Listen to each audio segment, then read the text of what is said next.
my computer audio. I got mine. We are in Job 18. All right. We're going to hear Bildad's second speech. We're going to hear Job's sixth speech. We're going to charge right through those things, and then we are going to pull a reverse and pay good attention to the statements from chapter 19 concerning the Redeemer. Mitch is coming on in here in a second. I am joined live and in person by, now do you prefer Richard or RJ? He prefers RJ. Sorry I put it out there that, you know, my dad's name is that, so there we go. RJ or Richard? RJ, likes the RJ. Heather, you prefer the Heather. Yeah. Heads. Yeah. And then we got Greg and Luann Kamke are here. Mike Frazier is here. Karen Mapes, as well as Kathy Blyer. I am your host, Pastor Reichley. Welcome. Julie is with me as well. All right. And Vicar Lanning, are you going to sit down with us? Or? Sure. All right. And we've also got Vicar James Lanning in the room. All right. I'll come up with a Bible. And next week we're starting the. And exactly on the 11th, it'll be new member. And so we'll have another Bible study going alongside with the new member and then also the membership. But as you heard, you're good to attend either one. Okay, good. So what actually do you present? Subject matter of the new member class is your small catechism. Okay. Yep. The basics of the Christian faith. Session 1 is about the recounting the history of Christianity and our place in it. So that's way too big a bite to actually get through. So it's super brief and summarized. And then the rest of the way is charging through 6 meetings, one for each 6 chief part of the catechism. So it's very familiar material for those who have a background in the Lutheran Church, and very important material that we all, once again, spend time with. I have our catechism students commit to memory their small catechisms, and so when we get to the beginning of the year and I'm showing them what it is they're all going to know, they're like, Pastor, how do you remember that? And I was like, well, because I did a new member class on it just a little bit ago, because I was teaching it all last year, because I reviewed it again. So, you know, I mean, you know, the reason I know it is because I keep looking at it. Which, when they're like, man, yeah. So again, with putting these things in the memory, it doesn't stick unless you keep using it. So, I get to keep using it. I'm thankful for that. I like that about the membership classes.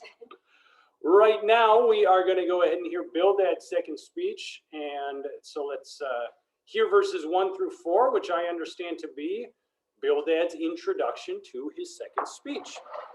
So Bildad the Shuhite replied, "When will you end these speeches? Be sensible, then we can talk. Why are we regarded as cattle and considered stupid in your sight?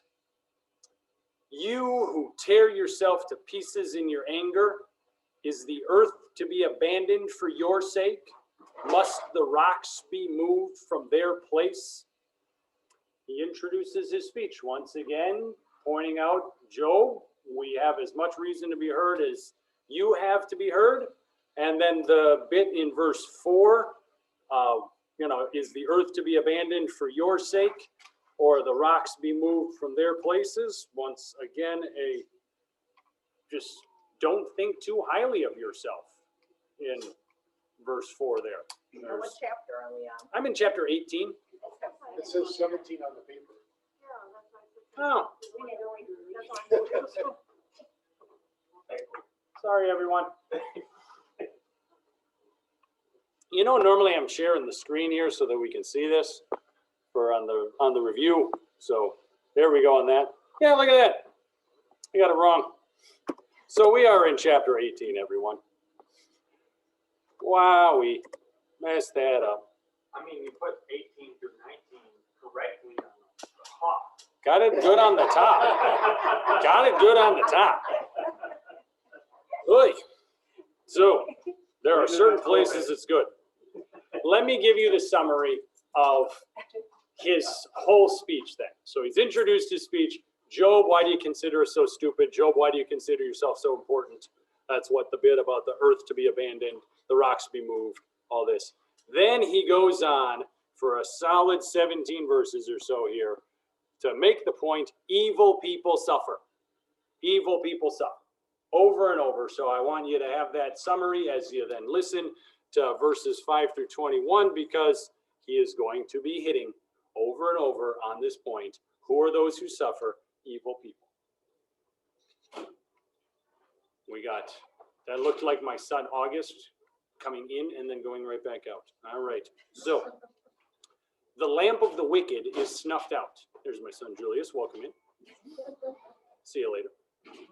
The lamp of the wicked is snuffed out. The flame of his fire stops burning. Hey, daughter. The light in his tent becomes dark. The lamp beside him goes out. The vigor of his step is weakened. His own schemes throw him down. His feet thrust him into a net, and he wanders into its mesh. A trap seizes him by the heel. A snare holds him fast. A noose is hidden for him on the ground. A trap lies in his path. Hello, dear wife. Verse 11. Terrors startle him on every side and dog his every step. Calamity is hungry for him. Disaster is ready for him when he falls. It eats away parts of his skin. Death's firstborn devours his limbs. He is torn from the security of his tent and marched off to the king of terrors. Fire resides in his tent. Burning sulfur is scattered over his dwelling. His roots dry up below and his branches wither above. The memory of him perishes from the earth. He has no name in the land. He is driven from light into darkness and banished from the world. He has no offspring or descendants among his people, no survivor where once he lived. Men of the west are appalled at his fate. Men of the east are seized with horror. Surely such is the dwelling of an evil man. Such is the place of one who knows not God. He's hammering on that point. They're tense. They get caught up in their own schemes. Whatever it is they're trying to build, wherever it is they're trying to live, that goes away. Everybody knows the men of the east know about their calamity. The men of the west also. This is the way of what happens to evil people. Which then implies, as Bildad is speaking this to him, Job, the explanation for why you are suffering is that you are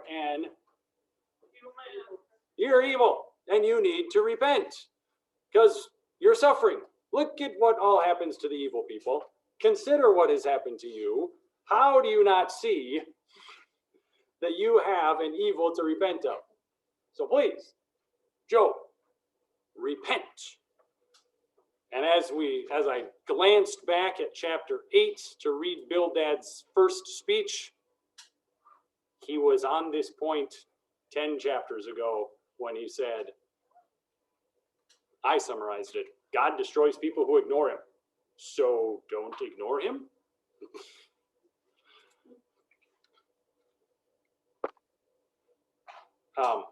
Since my wife has the confused look that everybody else had, I mislabeled what we're on about. We're on chapter 18. Okay. Oh, there's no more papers. Well then, here you go.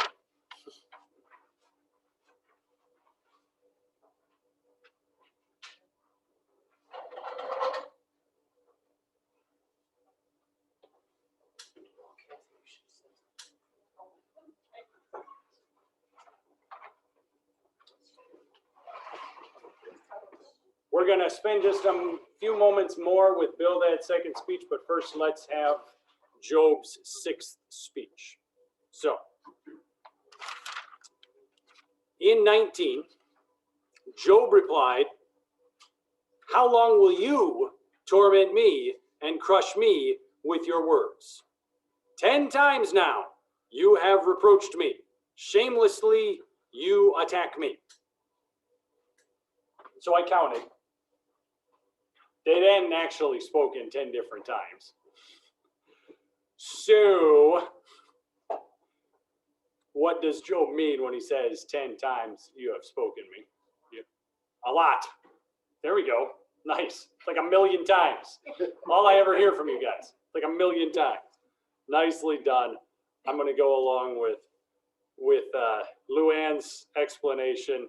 Since it wasn't really 10 times that Job's companions have spoken as recorded here, Job means you guys have been doing this a lot, which fits very nicely with the biblical symbolic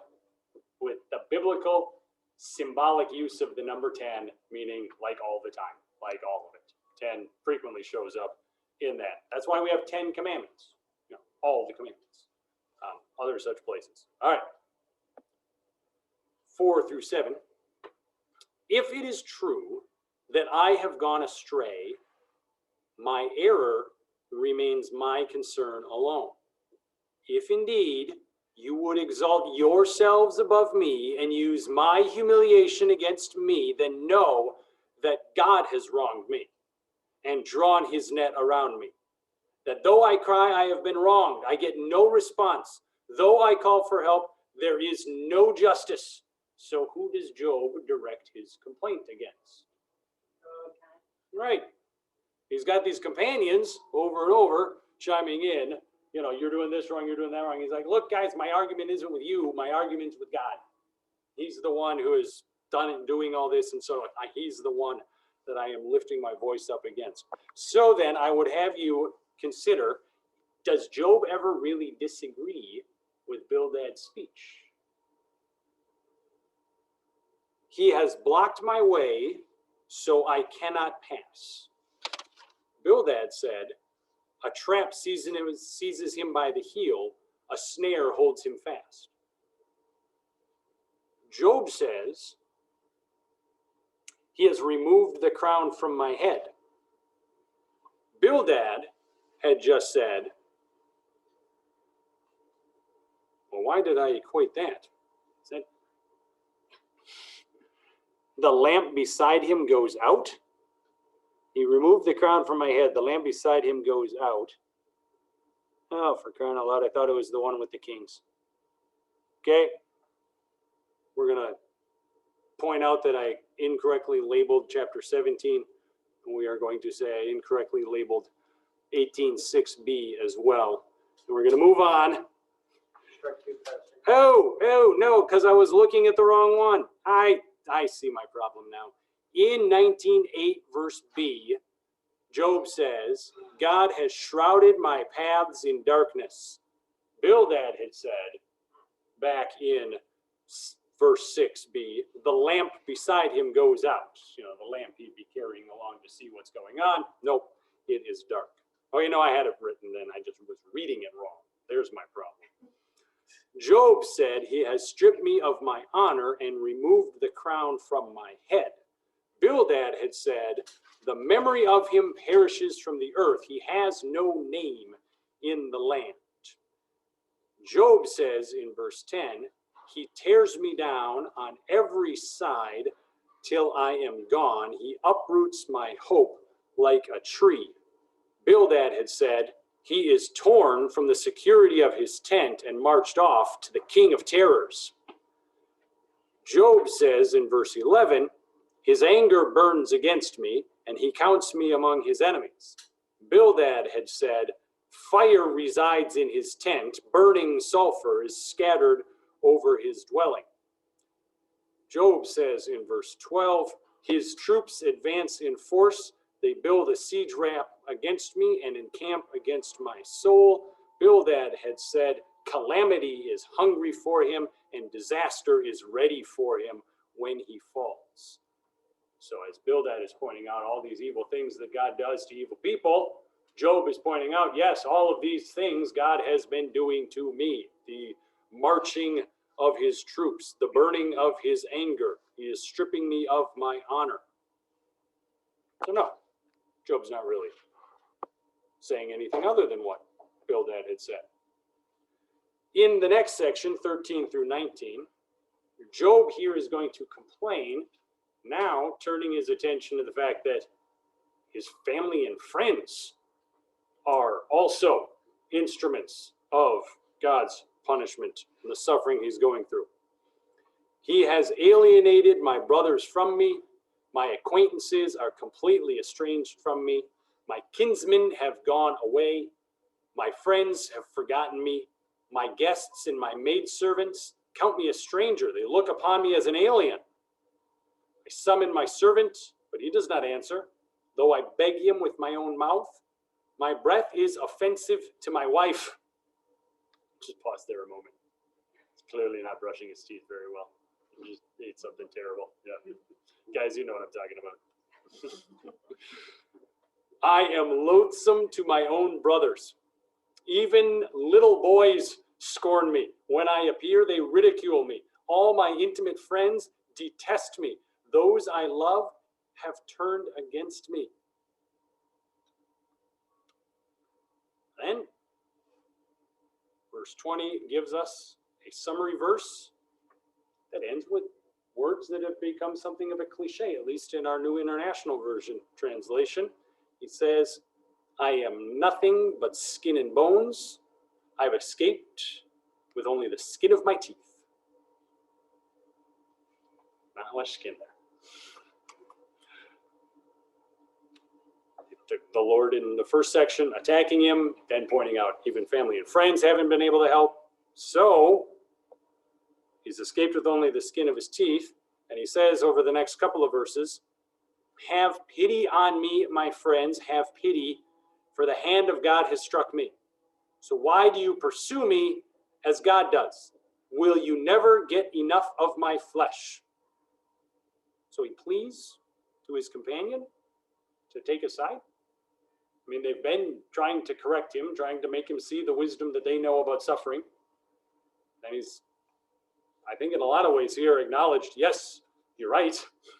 That's what kind of stuff happens and it's terrible. Could you please now, somebody, give a little help? What could his friends possibly do? Pray for him, I suppose. Says, oh, not much though. What are the friends going to do against God? Pray. Like that pity on him. Yeah, pity on him. I mean, it's especially with Bildad's recent speech, but as we go back through the speeches, they definitely want him to repent of his error, that he might be restored and made whole again. Job has frequently been saying, I don't know how to do that because I don't know what I did wrong. And they're trying to tell him you get what you deserve. And I think Job is agreeing, saying, yes, I don't know what I deserve though. And God is just wrecking me and breaking me. And how am I supposed to get out of this, guys? He doesn't know. Yeah. But then, that's a nice connection as what could his friends possibly do in order to help him, have pity on me and that. But what's that going to do? Now we get to the high point of the whole book of Job. Oh, that my words were written. Sorry. I'm going to read it more directly out of the NIV because it says recorded and I messed up there. Oh, that my words were recorded, that they were written on a scroll, that they were inscribed with an iron tool on lead, engraved in rock forever. I know that my Redeemer lives, and that in the end he will stand upon the earth. And after my skin has been destroyed, yet in my flesh I will see God. I myself will see him with my own eyes, I and not another. How my heart yearns within me. The high point of Job. Amen.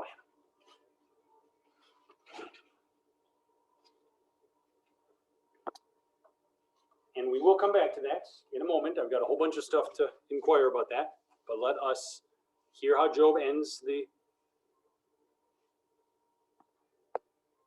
sixth of his speeches as he gives advice to his companions. Please understand, this is all God's fault. if you say how we will hound him, in reference to Job, if you say how we will hound him, since the root of the trouble lies in him, you should fear the sword yourselves. For wrath will bring punishment by the sword, and then you will know that there is judgment. So the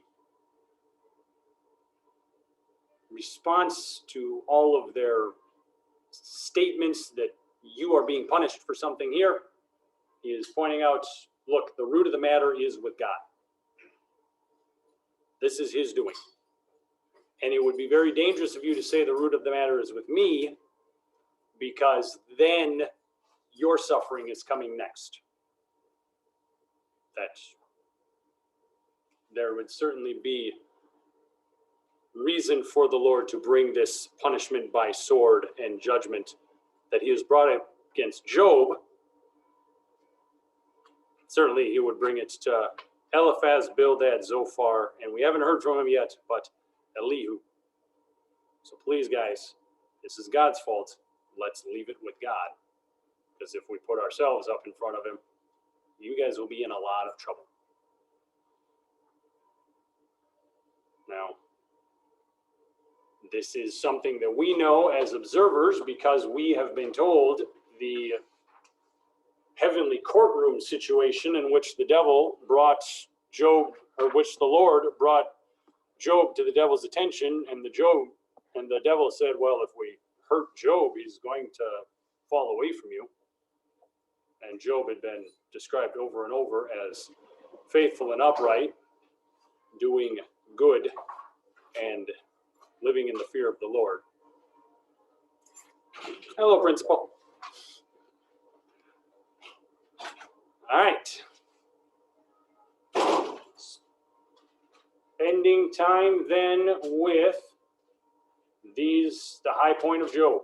So verses, I have to turn the page to read them. Hopefully you guys don't. Verses 23 through 27. Verses 23 through 27. In verse 25, Job says, I know that my Redeemer lives. Which hopefully you guys know is coming up, and we're going to sing it on Easter. We often sing it at funerals. It's a very powerful hymn, I know that my Redeemer lives. And as you can see, the lyricist, the person who wrote the hymn, really was, I was about to sarcastically say, a very clever wordsmith. But now I will just acknowledge, no, they just took the word straight out of the NIV translation. I know that my Redeemer lives. Or even before that, because I think the song might be older than the NIV translation. So, yep, Job is the one who gave us those words. Good stuff. But I've got this question for you. Is Redeemer really the best translation for the word there? So if you've got your helpful pages, go ahead and turn them over and you'll see these questions about this section concerning the Redeemer.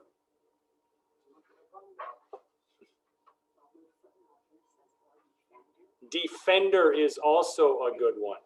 So to be a language nerd for you, it is Hebrew goel, which gets translated here, Redeemer, but your footnote will correctly identify that, you could also translate it just defender.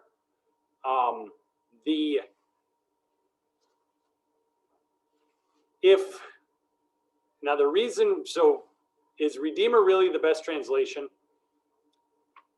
We're going to say yes. We're going to say yes because of the whole Bible. All right? But if we only had the Old Testament, then we probably would be a bit more comfortable with defender or with kinsman. Okay? So we got that note here that I was going to get to later. Now, kinsman is the word used in the book of Ruth. Mitch Patry has got a wave for us. My translation says vindicator. Vindicator is another solid one. Which translation you got there? It's an NIV, but it's, Probably got a little R in it, doesn't it? no, it does not. Oh, It's, you got the 2011 NIV. yeah. So All right. what so, version is yours? Yeah, they did a, the NIV got made in 1974, and, what are they doing if they're sitting around there like, well, we translated the Bible. What do you guys want to do next? We're going to translate it again? All right, let's do it again. So, yeah. Mine lists 4 different copyrights, 73, 78, 84, and 2011. Oh, man. Oh, I got 74 on my head for this thing. Sorry, I feel like we got a little bit of time, so we're going down this rabbit hole. Sorry, everyone. The NIV that I'm holding on to here. Yeah, man, I should not be. I am sorry, everyone. Stop paying attention when I say 1974. The one I've got is 73, 78, 84 by the International Bible Society. Thank you, Mitch. I am getting more historically grounded in what is going on here.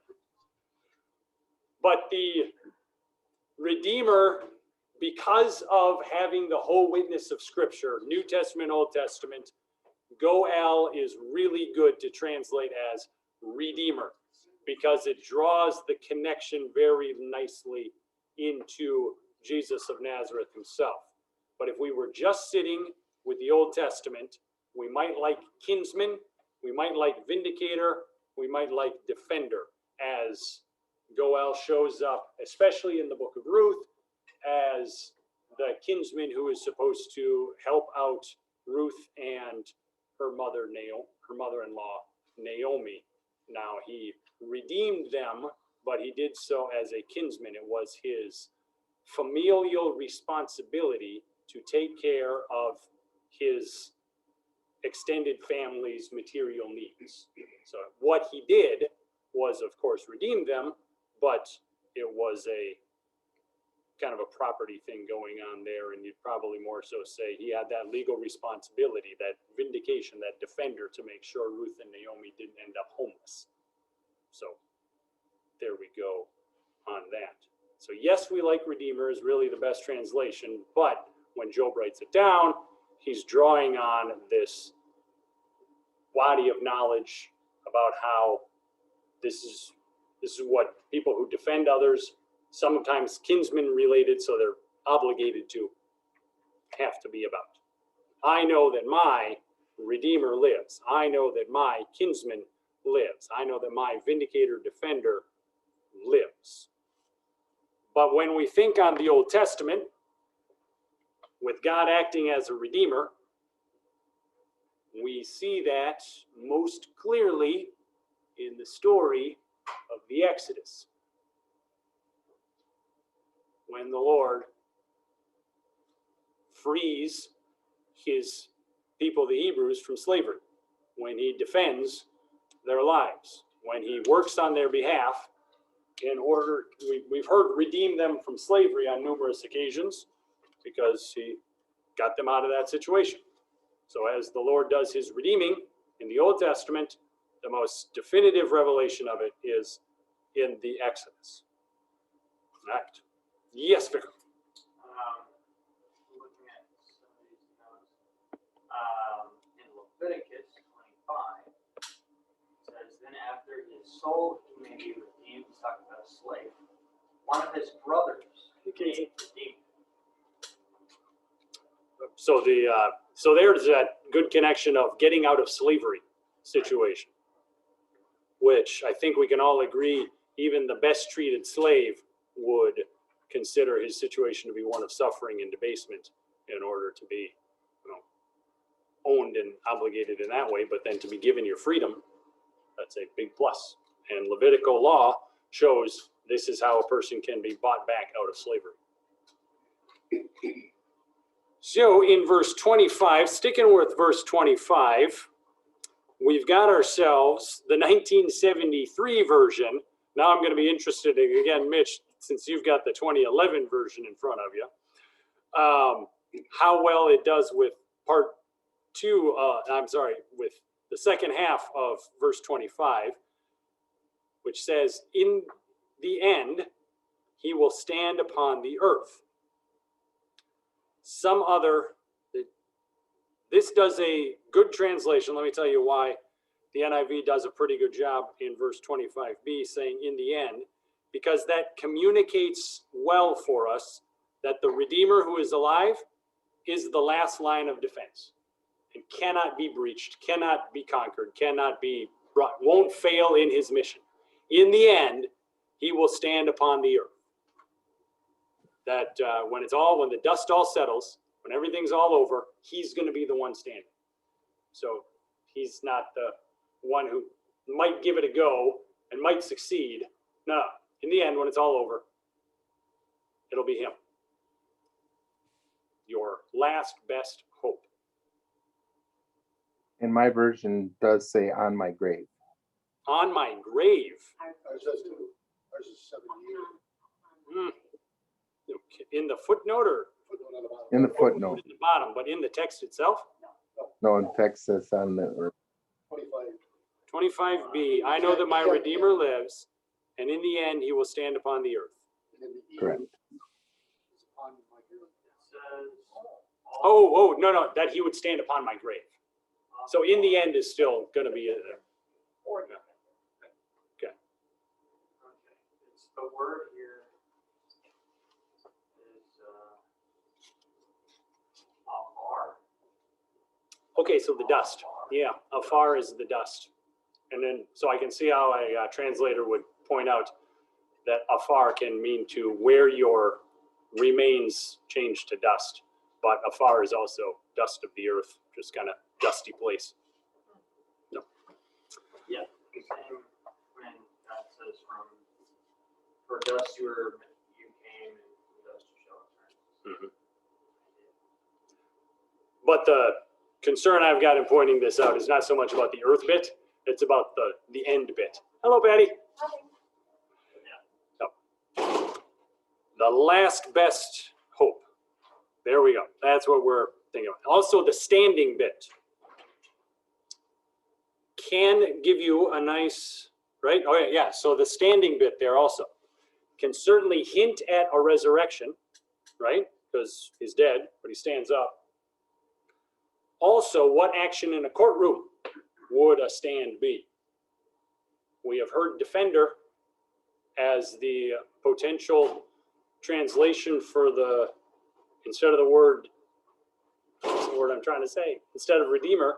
So when you've got a defense attorney and that defense attorney stands up, there you've got that other element of what he's doing.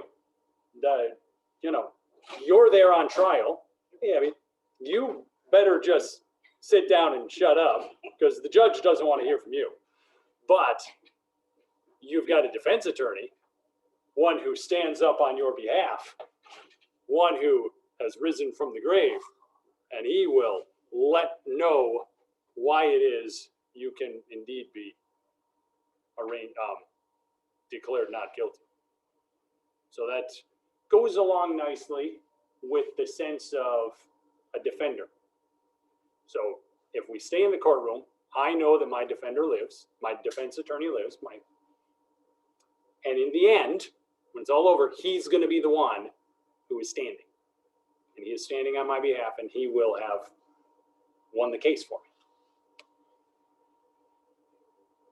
me. We, of course, know from the broader picture of the New Testament, with the revelation of Christ, the Redeemer is the one who has bought us back from sin and death, and by his resurrection, he is the one who will stand at the end. And because of that, salvation worked, we will be brought into the eternal kingdom. Few other notes about this whole section. Life after death previously had been hinted at. We heard him kind of say, what if a man can live after he dies? But now look at this. Here it is undeniable. There is life after death. Even after my skin has been destroyed, yet in my flesh I will see God. I myself will see him. I and not another. How my heart yearns within me. So then let me ask, hopefully a pretty obvious question. Is it possible, based on these words, that Job could have been revealing for us a spirit-only resurrection? Why can't that be understood from what Job said?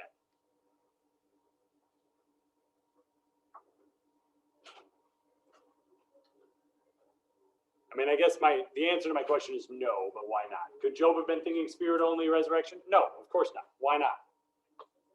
In my flesh, After it's been destroyed, it's my flesh, so it's gonna be restored. my skin, my flesh be destroyed. He keeps going. My eyes will see him. He keeps going. My heart, which, fun thing about Hebrew, could also mean my kidneys. Just because, when they were talking about your inner organs, the thing that often gets translated in English is heart, because we understand it to be that's where we feel things. In the Hebrew understanding, kidneys, that was where they felt things. So we English thinkers, Westerners, oh, my heart feels so big. It's bursting with joy. Oh, it's so sad. So on. But when the Hebrews talked about it, they're like, my kidneys, I just feel it so good in the kidneys. But, that would be weird sounding to us English speakers. So the people of the NIV went ahead and said, let's just do heart rather than having to explain that bit about the kidneys. All right. Now, so it is impossible to settle on Job saying their resurrection will be a spirit-only resurrection, because he talks about the skin, the flesh, the eyes, the heart, all of that involved. Here's, though, a tough one, sort of, he says, because I'm going to tell you why it's not that tough. Job doesn't express this hope the rest of the way. He's been building up to this. He kind of hinted at, what if there was someone to talk on my behalf? And now he hits it hard. My Redeemer lives, and in the end, he will stand upon the earth. He will be the one who prevails. And I will see him after even I'm dead. I will stand up, and I will see him with my own body. And then if the rest of the way through Job's speeches, he doesn't come back to this. Here it is. And now we're going to hear him complaining again some more. We're going to hear him lamenting about how much it sucks, but we're not going to hear this hope the rest of the way. I'm going to turn off that burner. I mean, you could have, but I suppose I could have yelled. Why don't you give you guys a moment to think? Why don't we hear this again?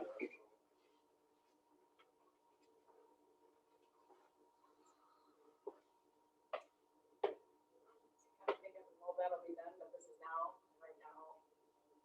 Ooh, Right now. yeah. I'm stuck here. That'll happen one day, but right now. Heather, I hadn't thought of that. I like that a lot. Yeah. Because I think we all do that. Right. And so then once again, Job makes real his experience of suffering and gives us permission also to lament and be annoyed and hurt by real things that hurt and real loss that is loss, even as we, with Job, have this hope, have this confidence. Neato. All right. Sue, I suppose I like the way you put that better. The note I've got for myself is, remember the purpose of Job's book is that we get oriented in our relationship to God the right way. And this statement gets us there. And the rest is just winding up previously tried ideas. We are going to hear it again a little bit. Elihu is going to touch on it some in chapter 35, but not nearly as gloriously as this that got turned into a song. So Job has got us to the proper relationship with God. The rest is just working it out. That it also sits in with Job's role in the Bible, as we remember that Job fits into the whole of the Bible.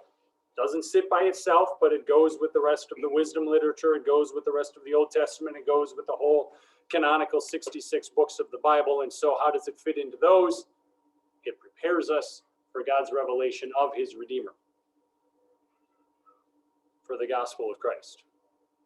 So as Job got here in chapter 19, you're right, he's not going to get to see that yet. So as he goes back to all of the confusion and the worry and the hurt, yeah, he's got that to look forward to. And quite literally, it's going to come when Caesar Augustus ordered that census and Jesus went up in the utero to Bethlehem in order to be born. That's when that day is going to come upon us. And now we likewise know that when he returns again, this hope is going to be fulfilled. So he's looking forward to that. Okay.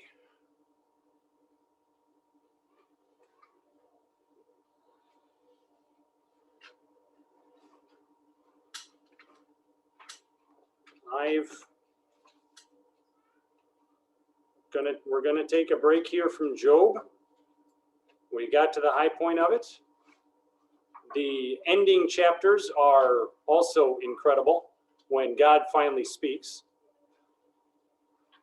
But we've come here to the pinnacle. And that is also something that verse counters like to do. Since it's poetry, you do get interested in how it's structured. Since it is this kind of strange Hebrew poetry, how it's built and put together is important, and a very common structure. We got the kids coming in. Think so? We do. So you can, if you count the units leading up to this, and then count the units after this, an argument can be made that this is the center of the book. And a center of a poem in Hebrew has a pride of place. You guys are doing awesome now on the quietness. Terrific. But as we pay attention to how the poem fits together, a real argument can be made that this section here, Job's 6th speech, sits in the pride of place for the whole book, including the God speech at the end and the first speeches. So that would be another thing to look into as it comes to why do we consider this to be the high point of Job. All right. That is enough for today. Happy Palm Sunday, everybody. Thank you, Mitch. Bye. Hi, Pastor. Bye, Julie.